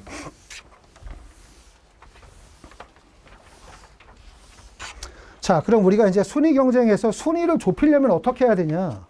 순위를 그죠. 내가 갈 수 있는 대학교가 지금 동국대학교를 갈 수 있는데 나는 가고 싶은 대학교가 건국대학교를 가고 싶어. 그러면 순위를 좁혀야 되잖아요. 순위를 좁히려면 나는 어떤 동국대 갈 수 있는 애들 건국대를 쓸고 그럼 건국대학교 붙은 애들이 얼른 빠져나가야 될 거 아니에요. 이동을.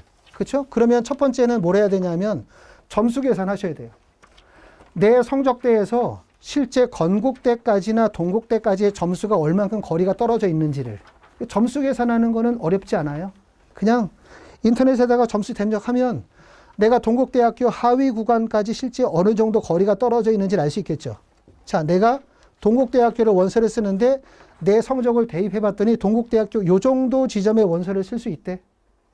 또는 동국대학교 여기 쓸 수 있대. 동국대학교 끝에 붙어 있대. 요거는 계산이 가능하잖아요. 물론 중요한 것은 지금 여러분이 보고 있는 입시기관의 모든 데이터는 아직 확정값이 아니야. 그리고 그게 마지막 원서 접수까지 계속 바뀐다는 거 아시죠? 이 고정되어 있는 게 아니라 지금만 하더라도 갈 수 있는 대학이 생각보다 높아요. 지금 보고 있는 게 제일 높은 대학이에요. 여러분들이. 근데 이게 시간이 가면 갈수록 나중에 원서 접수 기간도 넘어가고 원서 접수가 끝나고 나면 더 낮아져요. 지금 보고 있는 대학들이 대부분 다 나중에는 다 사라져요. 당연하겠죠, 그거는? 왜냐하면 지금이 확정값이 아니라 추정치를 넣은 거에다가 아이들이 계속 모의 지원을 하면서 모의 지원을 하다 보면은 점점 정확도가 일종의 높아질 거고, 그러면 결국은 내 경쟁력은 점점 하락하겠죠. 그렇죠? 그러니까 나중에 원서 접수할 때 가면 지금 생각하고 있는 대학들이 다 없단 말이에요.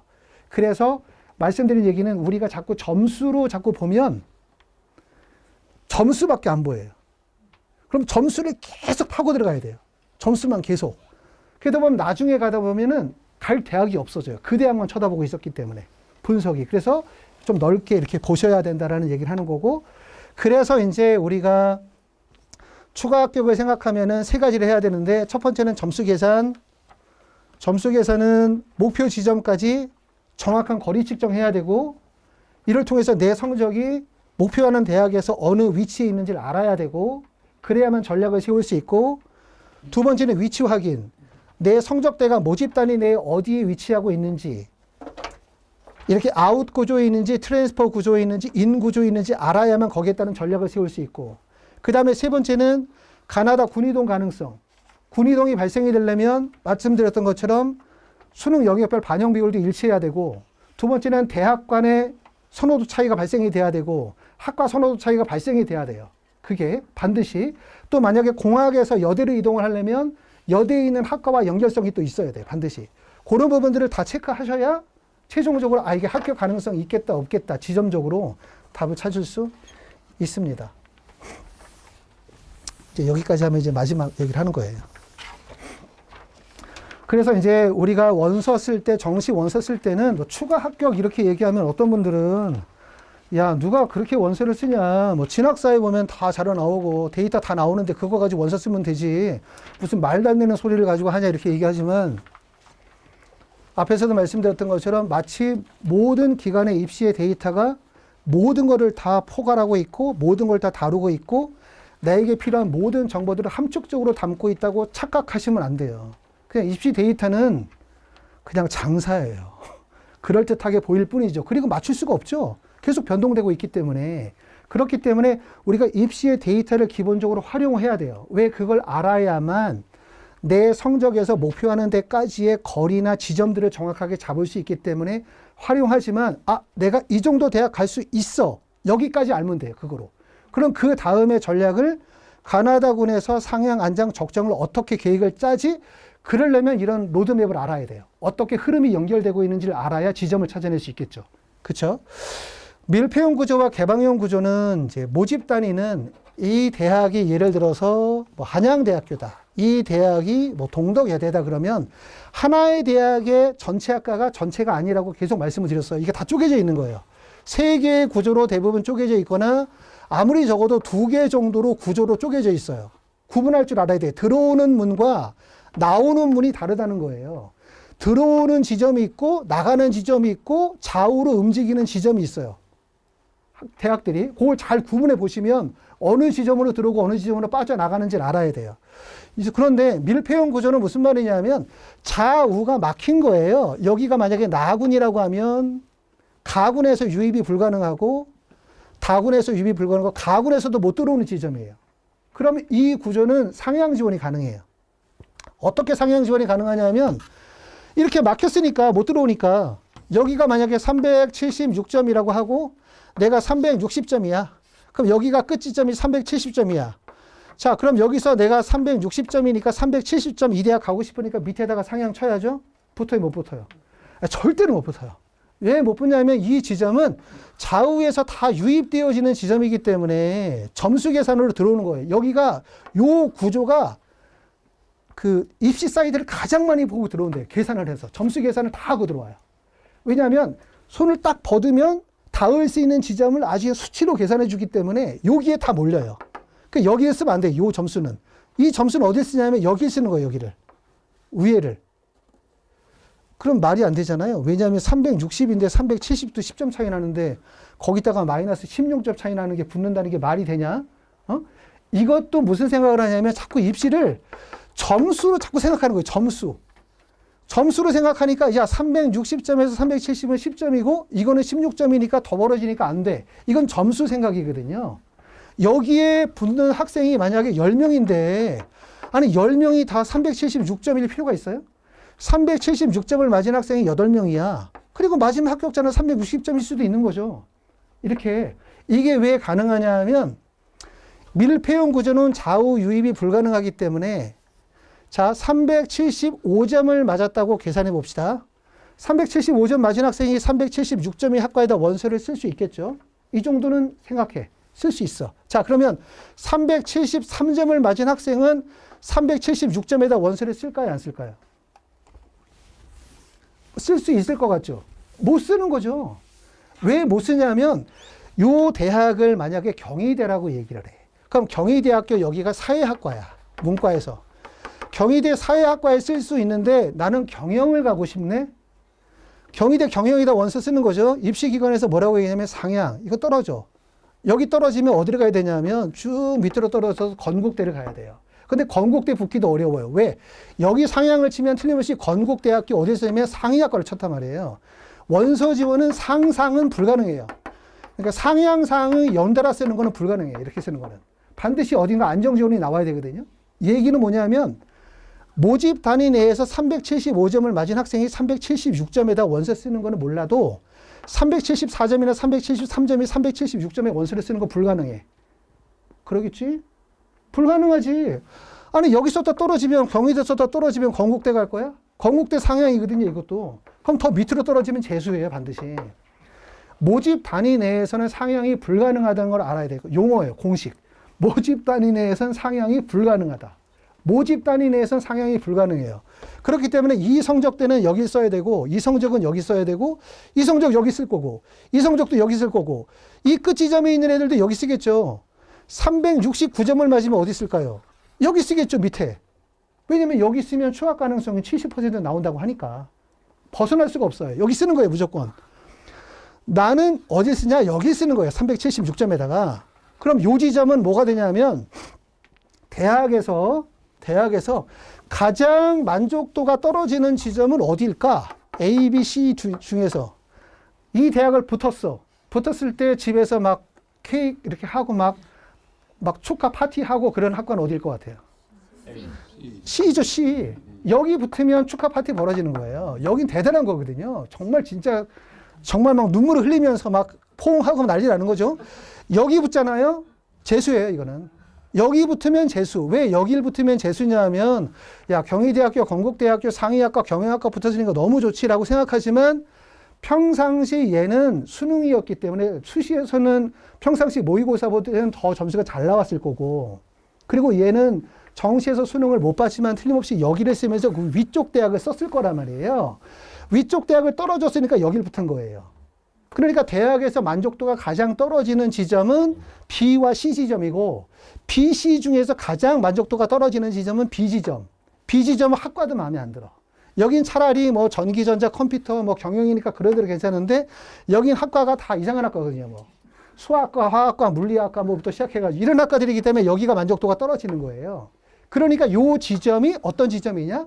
점수 하락폭이 발생될 수 있는 지점이에요. 점수 하락폭이. 그래서 제가 오셨으니까 좀 말씀을 드리면 원서 지원에서 가장 추가 합격이 발생이 될 수 있는 유리한 지점이 어디냐? 하위 구조는 강제 추합은 불가능. 이건 자연 추합이 가능한 거예요. 점수가 근접할 때 쓸 수 있는 거고 이 윗지점도 못 붙어요. 윗지점 왜 못 붙냐면 여기에 점수대가 380점대부터 시작해서 370점인데 내 점수가 만약에 365점이야. 여기 쓰면 못 붙어요. 왜냐하면 이 사이에 중간 점수대 애들이 상향을 치니까. 허수들이 관심을 갖지 않는 지점을 쳐야 돼요. 허수들이 안 몰리는 지점이 바로 요 지점이에요. 요 지점. 요 지점.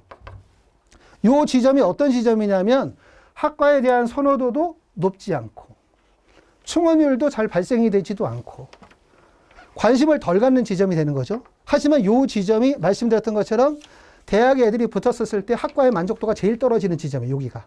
만족도가 제일 낮은 지점. 그러면 아까 학과가 여러 개 있는 것 중에서 보시면 어떤 데가 이런 데냐면 요 대학으로 보자. 그럼 요 대학에서 허수들이 몰리면 허수들이 어디로 몰릴 것 같냐? 허수들은 어디로 몰릴까? 허수들은 일로 몰리겠죠? 이렇게? 꼭 알아둬야 돼요. 허수라고 하는 거는 나보다 성적대가 낮거나 비슷한 것처럼 상향을 치는 애들. 나도 상향을 치는데 얘네들도 상향을 치는 거야. 상향을 치는 허수들은 이런 거 있잖아요. 엄청 며칠 동안 굶은 사람한테 호빵을 줬더니 호빵이 맛없다고 안 먹는 거죠. 허수들은 성적은 낮으면서 상향을 침에도 불구하고 허수들의 특징은 상위학과 좋은과로 쳐요. 무조건 상위학과 좋은과, 나쁜 과 안 써요.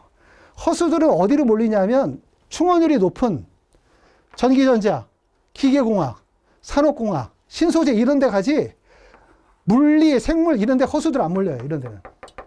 이런 데. 비인기학과 쪽이죠. 이런 쪽. 그러니까 실제로 이런 데는 이게 물리나 생물 이런 학과들이 있죠. 이런 데서 충원이 많이 발생되는 거예요. 점수가 많이 꺼져요. 이런 데는. 이런 데는 허수들이 많이 몰리는 거기 때문에 내가 허수를 이길 수 있으면 원서를 쓸 수 있는 거고 허수를 못 이기면 원서 쓰면 안 된다. 그래서 요 대학을 예를 들면 이렇게 하면 점수가 이게 380에서 370 다시 정리하면 내 점수대가 365점을 맞았다. 그러면 여기 원서 써서 못 붙는다. 왜 못 붙냐면 여기에 마이너스 5점 차이가 나죠. 여기에 많은 수의 점수 지원자들이 있어요. 얘네들이 어디 쓰냐면 일로 다 써요. 원로를. 못 붙는지 알지만 추합을 보고 상향을 기대하는 거예요. 그러니까 여기는 실제 붙을 수 있는 학생들하고 허수들하고 몰려 있는 거예요. 근데 여기는 대부분 다 요 지점으로 가면 허수 지원이 안 몰려요. 여기는. 왜? 과도 별로 마음에 안 들고 충원들도 별로 발생이 되지도 않고 가고 싶지도 않아요. 여기는. 근데 요 지점은 어떤 지점이냐면 좌우로 이동이 되는 지점이에요. 학과가 더 좋은 지점으로 가거나 대학이 더 좋은 지점으로 이동할 수 있는 지점이 되거든요. 여기는. 그러니까 요 지점이 대부분 다 꺼지는 지점이고 요 밑으로 가면 여기는 유입 지점이니까 점수가 올라가고. 그래서 그런 부분들을 잘 보시면 되고 밀폐형 구조는 그래서 아까 얘기했던 것처럼 이렇게 밀폐형 구조는 좌우에서 유입이 불가능하기 때문에 내가 이 학과에 원서를 썼을 때 경쟁의 대상자는 하위 점수대가 경쟁의 대상자가 되지 못해요. 그러니까 이게 붙을 수 있는 거고 그래서 우리가 펑크가 난다고 얘기를 하는 이유 중에 하나가 뭐냐 하면 대학을 전체를 보면 대학 전체는 피라미드 모양으로 되어져 있잖아요. 서울대, 연세대, 고려대, 성균관대, 한양대, 중앙대 이렇게 돌아가죠. 이렇게. 지그 이렇게 되어져 있으면 이게 다 밀폐형 구조인 거예요. 근데 밑으로 떨어지면 떨어질수록 동국대 밑으로 가면 숙명여대, 성신여대, 숙명여대, 그 다음에 뭐 서울과기대, 세종대, 국민대, 아주대, 인하대가 다 비슷하죠. 이런 데는 대학의 순위를 구분하기가 되게 어려워요. 학과에 따라서 높고 낮음이 있을 뿐이지. 그러니까 이런 데는 대부분 다 좌우가 다 막혔단 말이에요. 좌우가 막히니까 점수 간격이 크게 벌어지기가 불가능해요. 근데 건국대에서 넘어가서 동국대 윗지점으로 넘어가면 대학이 지그재그로 움직이기 시작해요. 그렇잖아요? 지그재그. 한양대학교가 있고 자연계로 예를 들면 한양대 옆에 성균관대 있고 성균관대 밑에 서강대 있고 서강대 밑에 중앙대 있고 중앙대 밑에 이화여대 있고 이화여대 옆에 뭐 이렇게 있잖아요. 수평으로 있지 않고 좌우로 움직이니까 요 틈 사이에서 뭐가 발생이 되냐면 유입이 불가능한 구간들이 발생이 되겠죠. 이동 가능성이. 그 지점들을 뭐 그런 얘기입니다. 개방형 구조는 무슨 말이냐면 좌우가 다 뚫린 거예요. 그러니까 여러분이 원서를 쓸 때 꼭 알아야 되는 게 뭐냐면 내가 이 학과에 원서를 쓰고 싶어. 그래서 이 학과만 계속 쳐다보면서 점수 계산하고 있으시면 안 되고 이 학과를 여기가 가군이면 나군이고 다군이면 다군에서 유입 가능성이 높다는 걸 알아야 돼요. 그러니까 여기가 370점이야. 내 점수는 360점이야. 나는 여기를 원서를 쓰고 싶네. 이것만 쳐다보면 안 되고 여기서 365점대 애들이 여기서 유입이 온다는 거예요. 그쵸? 좌우에서 이런 경우 이제 개방형 구조이기 때문에 좌우가 뚫려 있으면 그만큼 유입되는 점수가 수평으로 이동을 하니까 충원 합격할 가능성이 없어지는 거예요. 애들이 이동할 수 있는지 없는지를 보셔야 돼요. 투자한 만큼 가치가 있어요. 열심히 하시네요. 그래서 여기까지 이제 말씀을 드리고, 그 다음에 이제 정시 원서 쓸 때 제가 이제 그 지난번에 유튜브에도 올려드렸지만 많은 분들이 정시 원서 쓸 때 가장 어려운 부분은 뭐냐면 군배열하는 게 제일 어려운 거예요. 대학을 찝는 건 쉽죠. 딱 쳐가지고 내성적으로 이화여대를 갈 수 있어 없어. 시험에 나오죠. 갈 수 있어 없어. 이거 나오는 거잖아요. 그러니까 그거는 별로 어렵지 않아요. 그 다음에 이제 어려운 부분이 그래 갈 수 있어. 근데 저 대학은 내가 중앙대를 가고 싶은데 중앙대 그럼 어떤 거를 써야 붙을 수 있지? 그러면 이제 그거는 손을 뻗어서 닿지 못하는 지점이 있기 때문에 지금처럼 구조를 이해해야 돼요. 이렇게 연결될 수 있는 구조를 이해를 해야지 뭐 진학사에서 어디가 뭐 5칸이니 4칸이니 이런 걸 가지고 분리 떨어지니 뭐 충원율이 분리 높은 이런 걸 얘기를 하는 거는 제가 볼 때는 좀 말이 안 맞고 구조를 이해해야만 가능하고, 그 다음에 제일 중요한 게 이제 가나다 군배열인데 많은 분들이 군배열을 하면 뭐부터 하냐면 가와 나 중에서 안정지원을 먼저 찾아요. 가와 나 중에서. 그러면 원서 지원은 다는 그냥 쓰는 거고, 그러면 가, 나 둘 중에 하나밖에 원서를 못 써요. 가나다 3개잖아요? 그런데 가와 나 중에서 안정지원을 택하면 다는 그냥 쓰는 거고, 그럼 나에서 안정지원하면 가에서 상향 하나밖에 안 나오잖아요. 그럼 기회가 절반으로 줄어드는 거거든요. 그런데 원서 지원할 때는 가나다 원서 쓸 때 다를 먼저 원서 써야 돼요. 다. 다가 되게 중요해요. 근데 많은 분들은 다를 좀 어려워하죠. 왜냐하면 다에서 첫 번째는 뽑는 인원이 별로 없어. 근데 최근에 이제 유튜브에 올려드린 것처럼 세종대학교, 숭실대학교부터 시작해서 서울대, 연세대, 고려대까지 해서 다군에 선발하는 인원을 조사해보면 보통 가군과 다군을 합쳐서 약 5,800명이고 다군에서 선발하는 인원이 한 3,000명 정도 돼요. 그러니까 가군보다 다군의 모집 인원이 많고 나군보다 다군의 모집 인원이 많아요. 작년부터 다군으로 애들이 많이 이동을 했기 때문에. 근데 다군의 원서를 쓰려면 가장 걱정이 뭐냐면 가나군은 경쟁률이 4대 1이야. 근데 다군의 경쟁률이 10대 1이네. 이런 경우죠. 물론 20대 1도 있지만 보통 뭐 홍대나 이런 데 가면 10대 1이잖아요. 그러니까 경쟁률이 높으니까 이거는 합격 가능성이 이게 가능성이 있겠어? 가나군은 경쟁률이 3대 1, 4대 1밖에 안 되는데, 하지만 이 가나군은 높아봤자 충원율이 100%밖에 안 나와요. 100%밖에. 근데 다군은 충원율이 높은 구간은 뭐 800%, 700% 나오지만 그냥 일반적으로 적어도 한 200에서 300% 충원율이 나오는 구간이 다군이잖아요. 그렇죠? 그리고 가나군의 또 차이는 가나군의 원서를 쓰는 스펙트럼의 범위는 좁아요. 예를 들어서 이렇게 요성적대에서 원서를 쓴다고 가정하자. 예를 들어 플러스 마이너스 5점에서 원서를 쓴다고 가정을 하면 다군은 원서 지원의 폭이 되게 넓어요. 플러스 마이너스 10점 구간에서 원서를 쓰거든요.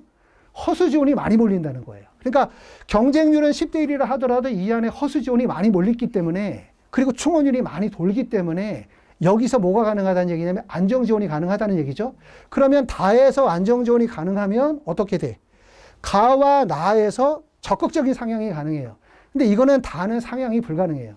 왜냐하면 그냥 간단히 내 점수에서 마이너스 2점 정도 내가 부족해. 2점 정도가. 그러면 다군에서 붙을 수 있어요. 380점인 학과인데 내가 378점이야. 붙을 수 있어. 추합이 돌면서. 그런데 380점인 학과를 370점에서 원서를 써서 붙고 싶어. 못 붙어 이거는. 다는.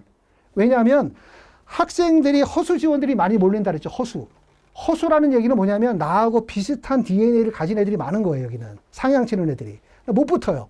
근데 이 가나는 경쟁률이 낮죠. 일단. 경쟁률이 낮기 때문에 구간에 따라서는 점수 차이가 많이 벌어져요. 점수가. 그러니까 만약에 마이너스 10점이 벌어진다? 그러면 가나에서 상향을 쳐야 되고 마이너스 2점 정도다? 그러면 다에서 붙을 수 있는 거예요. 그래서 성적으로 봤었을 때 나는 적극적인 상향을 좀 희망한다. 적극적인 상향을 희망한다. 이런 분들은 어디에 원서를 써야 되냐 하면 다군의 안정지원을 먼저 택하고 난 다음에 가나에서 적극적인 상향을 택할 수 있고, 그렇지 않고 나는 그냥 안정지원 중심으로 원서를 쓰겠다. 그러면 다와 가나 중에서 2개를 안정지원 쓰고 하나를 상향지원 쓰겠죠. 다에서는 적극적인 상향은 어렵기 때문에 현실적으로. 그래서 다군에 대해서 관심을 좀 많이 가져라. 이런 말씀을 좀 꼭 드려요. 왜냐하면 다에 대해서 관심을 갖지 않고 가나에서 2개에서 안정지원을 택하려면 원서 지원의 절반밖에 안 쓰는 거하고 똑같아요. 실제로는 점수를 큰 간격에서 점수를 붙이려고 하면 가나에서 답이 나와야 되거든요. 다는 붙을 수는 있는데 적극적으로 점수를 높게 크게 올려가기는 어려우니까 그런 부분들을 좀 말씀을 드립니다. 이렇게 좀 말씀을 드리고요. 그 다음에 이제 제 설명 끝나고 나면 우리 그 양수 컨설턴트 분께서 국어 영역에 대해서 좀 설명을 드릴 거예요. 국어 설명을 드리고, 그 다음에 간단히 임성태 컨설턴트 분이 이제 과학, 요번에 이제 출제되어진 부분에 대해서 좀 설명을 좀 드리도록 그렇게 하겠습니다. 마지막으로 안내 말씀드리면, 지금 컨설팅은 저희는 이제 예약 접수 일부 구간은 제가 진행하는 건 끝났고, 일부는 예약 접수가 가능하세요. 그리고 이제 컨설팅 하시는 분들, 우리 컨설턴트 분들은 28, 29, 30일 정도의 가능한 시간대가 있으실 것 같고, 이따가 설명 다 끝나고 난 다음에 컨설팅 요청하시는 분들은 3층으로 가시면 거기서 이제 예약 접수 받도록 하고, 지금 제가 할 수 있는 컨설팅은 보통 12월 10일에서 12월 22일 정도 사이에 예약을 잡도록 할 거고요. 그 다음에 이제 12월 12일 날 수시 발표 나니까 혹시 이제 수시 합격하시면서 빠지는 분들이 계시면 원하시면 일정을 좀 조정해서 진행하도록 그렇게 하겠습니다. 그래서 무엇보다 이제 같이 좀 고민하면 되게 답이 있거든요. 그러니까 누누이 말씀을 드리지만 입시 기간의 데이터가 모든 내용을 담고 있다는 생각을 하는 순간 우리는 항상 다른 사람의 뒤를 따라가야 돼요. 제가 붙어야만 내가 붙는 전략밖에 안 나오고, 올해처럼 내 점수대에 많은 학생들이 과밀되어져 있는 상황이 되면 아주 안 좋은 입장에 갈 수밖에 없거든요. 그러니까 입시 데이터를 기본적으로 원서 지원의 기준점으로 삼되 말씀드렸었던 내용들을 잘 분석하시면 좋은 결과가 있을 것 같습니다. 여기까지 하겠습니다.